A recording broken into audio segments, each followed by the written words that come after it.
क्या आप जानते हैं कि यानोमामी जनजाति में एक ऐसा रिवाज है जहां मृतक की राख को एक विशेष पेय में मिलाकर ग्रहण किया जाता है।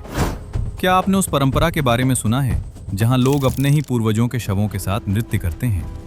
क्या सच में जापान के कुछ भिक्षुओं ने कठोर तपस्या के माध्यम से खुद को जीवित रहते मम्मी में बदल दिया था? और क्या भारत में आज भी ऐसी मान्यता मौजूद है जहां नवजात शिशुओं को ऊंचाई से उछालकर उन्हें आशीर्वाद दिया जाता है? और क्या आपने कंबोडिया की उस अनोखी परंपरा के बारे में सुना है जहां पिता अपनी बेटी के लिए एक अलग लव हट यानी प्रेम कुटिया बनाते हैं ताकि वो अपने जीवन साथी को खुद चुन सके? नमस्कार, इस वीडियो में आगे आप दुनिया के उन विचित्र रिवाजों के बारे में जानेंगे जिन्हें सुनकर दिमाग सवालों से भर जाएगा और यकीन करना भी मुश्किल हो जाएगा कि ये आज भी मौजूद हैं। स्वागत है आपका रहस्यमय सफर में। शुरुआत होती है इथियोपिया से, जहां ओमो वैली में रहने वाली हमार जनजाति के लिए बुल जंपिंग सिर्फ एक रस्म नहीं बल्कि जीवन और पहचान की अंतिम परीक्षा है। यहां एक लड़के को पुरुष बनने के लिए यानी शादी करने और परिवार शुरू करने के योग्य बनने के लिए बिना कोई सुरक्षा और बिना किसी पारंपरिक वस्त्र के कई शक्तिशाली बैलों की पीठ पर बिना गिरे लगातार 4 बार दौड़कर पार करना पड़ता है। ये बैल पास पास खड़े होते हैं और एक छोटी सी गलती सीधे नीचे गिरा सकती है, जहां चोट या अपमान दोनों उसका इंतजार करते हैं। इस पल में सिर्फ उसका शरीर नहीं, उसका साहस भी परखा जाता है। अगर वो गिर गया तो उसे फिर से कोशिश करनी पड़ती है और तब तक वो समाज में अधूरा माना जाता है। इस रस्म के दौरान पूरा समुदाय देख रहा होता है, परिवार, दोस्त और बुजुर्ग। सबकी नजर उसी एक पल पर टिकी होती है जब एक लड़का अपने डर को हराकर एक नए जीवन में कदम रखता है। हमार जनजाति मानती है कि ये परीक्षा ही उसे जिम्मेदार, मजबूत और सम्मानित इंसान बनाती है। लेकिन सवाल ये है, क्या असली ताकत बैलों को पार करने में है या अपने अंदर के डर को हराने में? और क्या आज की आधुनिक दुनिया में भी ऐसी परीक्षाएं इंसान की पहचान तय करती हैं? अब इंडोनेशिया के पापुआ क्षेत्र में रहने वाली दानी जनजाति के बारे में जानिए। इनके बीच एक ऐसा रिवाज मौजूद है जो सुनने में ही असहज कर देता है। जब इस जनजाति में किसी करीबी व्यक्ति की मृत्यु होती है तो शोक व्यक्त करने के लिए परिवार की कुछ महिलाएं अपनी उंगली का एक छोटा हिस्सा त्याग देती थीं। ये प्रक्रिया पारंपरिक तरीकों से की जाती थी और इसके पीछे मान्यता थी कि शारीरिक दर्द दिल के अंदर के दुख का प्रतीक है। दानी जनजाति का विश्वास था कि मृतक की आत्मा को शांति तभी मिलती है जब परिवार अपने दुख को केवल आंसुओं से नहीं बल्कि त्याग से भी व्यक्त करे। उनकी नज़र में उंगली का हिस्सा उस रिश्ते की याद और सम्मान का स्थायी प्रतीक बन जाता था। लेकिन इस प्रक्रिया के बाद हाथ हमेशा के लिए बदल जाता था। हर बार देखने पर वो व्यक्ति अपने खोए हुए प्रियजन को याद करता था। आज इंडोनेशिया की सरकार ने इस प्रथा को रोकने के लिए कदम उठाए हैं और ये रिवाज अब लगभग समाप्त हो चुका है। लेकिन सवाल अब भी खड़ा है, क्या किसी अपने को खोने का दर्द इतना गहरा हो सकता है कि इंसान खुद का हिस्सा त्याग दे? या ये सिर्फ विश्वास की वो शक्ति है जो दर्द को भी एक कर्तव्य बना देती है? अब बात करते हैं मेडागास्कर द्वीप पर रहने वाले मालागासी लोगों के बीच की एक विचित्र रिवाज की, जिसे फमादिहाना कहा जाता है। इसका अर्थ है हड्डियों को पलटना। इस परंपरा में परिवार के लोग हर 5 से 7 साल बाद अपने पूर्वजों की कब्र खोलते हैं। वे उनके अवशेषों को बाहर निकालते हैं, पुराने कपड़े हटाकर नए कपड़ों में लपेटते हैं, फिर कपड़े पर उनका नाम लिखते हैं ताकि उन्हें हमेशा याद रखा जा सके, और फिर संगीत के साथ उनके साथ नृत्य करते हैं। पहली नज़र में यह दृश्य किसी को भी असहज कर सकता है, लेकिन उनके लिए ये डर नहीं बल्कि सम्मान और प्रेम का प्रतीक है। वे मानते हैं कि मृत्यु अंत नहीं है, बल्कि आत्मा अभी भी परिवार के साथ जुड़ी रहती है। इस नृत्य के दौरान लोग अपने पूर्वजों से आशीर्वाद मांगते हैं, उनसे अपने जीवन की बातें साझा करते हैं। उनके लिए ये एक ऐसा पल होता है जब अतीत और वर्तमान एक साथ खड़े होते हैं। लेकिन सोचिए, जहां दुनिया का अधिकांश हिस्सा मृत्यु को अंतिम विदाई मानता है, वहीं यहां लोग उसे एक नए मिलन की तरह देखते हैं। क्या सच में यादें इतनी शक्तिशाली हो सकती हैं कि समय और मृत्यु की दूरी भी मिट जाए? या ये सिर्फ इंसान का वो डर है जो अपनों को कभी पूरी तरह जाने नहीं देना चाहता? भारत के कुछ हिस्सों, खासकर महाराष्ट्र और कर्नाटक के कुछ पुराने धार्मिक स्थलों पर एक समय बेबी टॉसिंग नाम की परंपरा देखी गई। इस रिवाज में कुछ महीने के शिशु को मंदिर या दरगाह की ऊंचाई से नीचे खड़े लोगों की ओर छोड़ा जाता था, जहां लोग उसे कपड़े की चादर में सुरक्षित पकड़ लेते थे। ये सुनने में ही दिल की धड़कन बढ़ा देता है। इस परंपरा के पीछे विश्वास था कि ऐसा करने से बच्चे को ईश्वर का विशेष आशीर्वाद मिलेगा और उसका जीवन स्वस्थ और सुरक्षित रहेगा। परिवार के लिए ये सिर्फ एक रस्म नहीं, बल्कि अपने बच्चे के भविष्य को सुरक्षित करने की कोशिश थी। उस पल में माता पिता का डर और विश्वास दोनों साथ खड़े होते थे, एक तरफ अनजाना भय और दूसरी तरफ अटूट आस्था।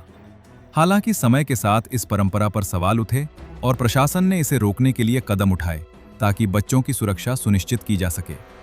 लेकिन सवाल आज भी बाकी है, क्या विश्वास इतना शक्तिशाली हो सकता है कि इंसान अपने सबसे अनमोल रिश्ते को भी एक परीक्षा से गुजार दे? या ये सिर्फ उस उम्मीद की कहानी है जहां डर के पीछे छुपा होता है एक बेहतर भविष्य का सपना?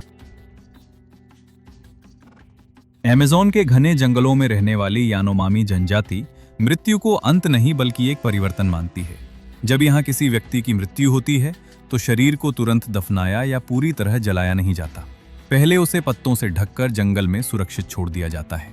फिर लगभग 45 दिनों बाद जब केवल हड्डियां बचती हैं तो उन्हें इकट्ठा करके पारंपरिक तरीके से जलाया जाता है।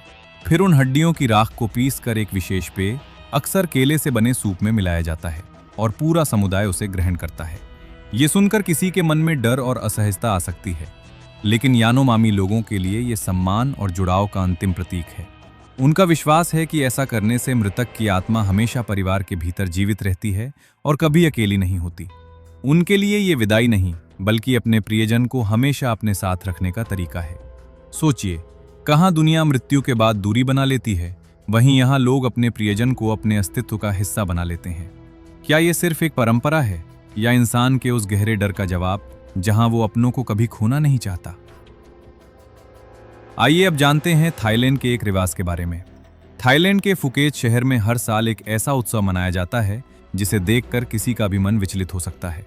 इसे वेजिटेरियन फेस्टिवल कहा जाता है। ये उत्सव चीनी मूल के लोगों द्वारा मनाया जाता है और इसका उद्देश्य शरीर और आत्मा की शुद्धि माना जाता है। इस दौरान कुछ श्रद्धालु, जिन्हें मा सॉन्ग कहा जाता है, अपने गालों और चेहरे के आर पार विभिन्न वस्तुएं धारण करते हैं। उनका विश्वास होता है कि उस समय देवी देवताओं की शक्ति उनके भीतर प्रवेश करती है, जो उन्हें सुरक्षित रखती है। हैरानी की बात यह है कि इस प्रक्रिया के दौरान वे सामान्य व्यक्ति की तरह दर्द या भय व्यक्त नहीं करते। पूरा वातावरण मंत्रों, धुएं और आस्था से भर जाता है।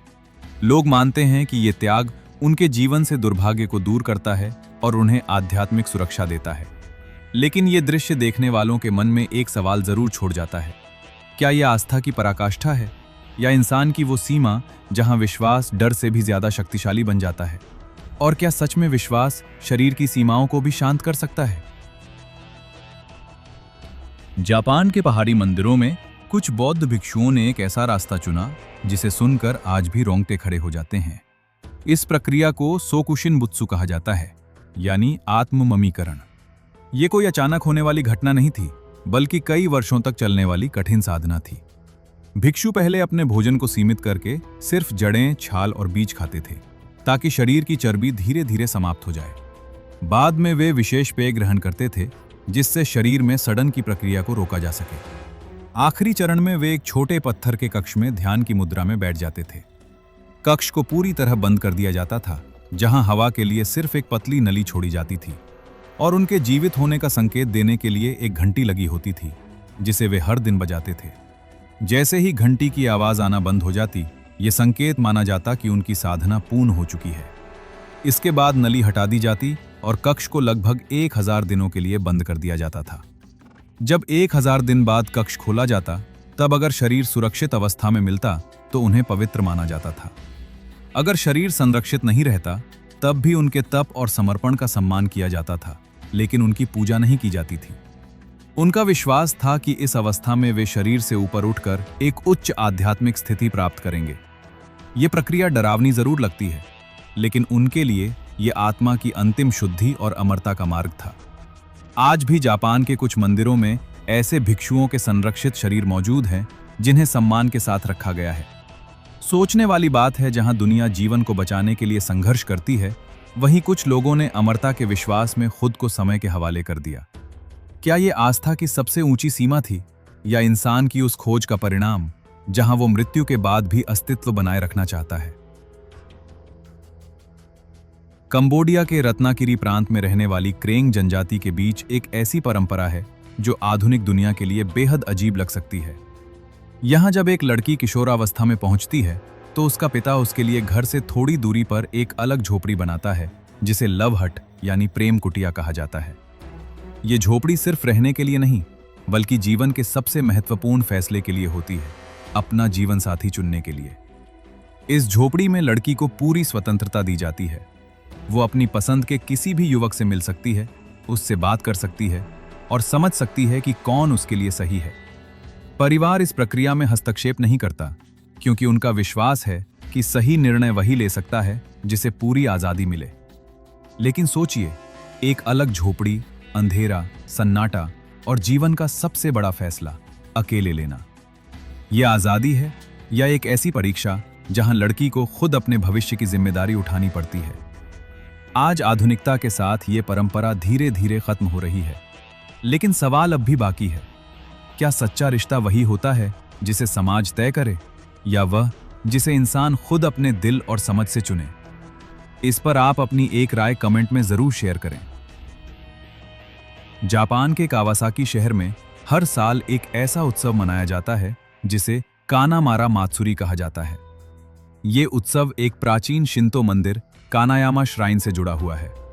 यहाँ लोग प्रजनन, सुरक्षा और वैवाहिक सुख के लिए विशेष प्रतीक की पूजा करते हैं। इस दिन मंदिर से एक बड़ी प्रतिमा को पूरे शहर में जुलूस के रूप में ले जाया जाता है और हजारों लोग इसे देखने और आशीर्वाद लेने आते हैं। इस परंपरा की शुरुआत सैकड़ों साल पहले हुई थी। मान्यता थी कि यह उत्सव लोगों को बुरी शक्तियों से बचाता है और उन्हें स्वस्थ और सुरक्षित जीवन देता है।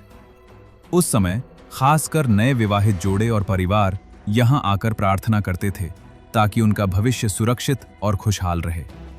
पहली नजर में यह उत्सव अजीब लग सकता है, लेकिन यहां के लोगों के लिए यह सिर्फ एक प्रतीक नहीं बल्कि सुरक्षा और जीवन की निरंतरता का विश्वास है। सोचिए, जहां दुनिया के कई हिस्सों में ऐसे विषयों पर खुलकर बात नहीं होती, वहीं यहां लोग इसे खुलेआम आस्था से जोड़ते हैं। क्या यह सिर्फ एक परंपरा है या इंसान की उस गहरी इच्छा का प्रतीक जहां वो अपने भविष्य को हर अनजाने खतरे से सुरक्षित करना चाहता है? फिलहाल इसी के साथ ये रहस्यमयी सफर अब यहीं समाप्त होता है। वीडियो कैसा लगा और अगला वीडियो आप किस रहस्यमयी और विचित्र टॉपिक पर देखना चाहते हैं, हमें कमेंट करके जरूर बताएं। हो सकता है आपका सुझाया हुआ टॉपिक ही हमारे अगले रहस्यमयी सफर की शुरुआत बने। Thanks for watching.